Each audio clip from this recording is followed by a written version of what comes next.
তিনটি গুণ যার মধ্যে থাকবে না, সেই ইমানের পুরোপুরি স্বাদ পাবে না। এক নম্বরে পৃথিবীর সব কিছুর চাইতে আল্লাহ এবং রাসূলকে বেশি ভালোবাসতে হবে। টাকা পয়সা, অর্থ সম্পদ, ব্যাংক ব্যালেন্স যত কিছু আছে, সব চাইতে, পৃথিবীর সব কিছুর চাইতে আমার আল্লাহ এবং রাসূলকে বেশি ভালোবাসতে হবে, তাহলে সেই ইমানের স্বাদ পাবে।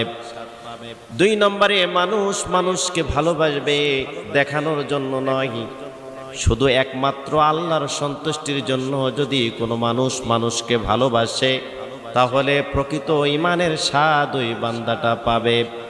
তিন নম্বরে একজন মানুষ যেমন আগুনে পুড়ে গেলে যেমন ভীত সন্তুষ্ট হয়, ভয় করে, আতঙ্কিত হয়ে যায়, আগুনে পড়ার যেমন ভয় পায়, তেমনি করে সব সময় পাপাচার কাজকে সে ভয় পাবে।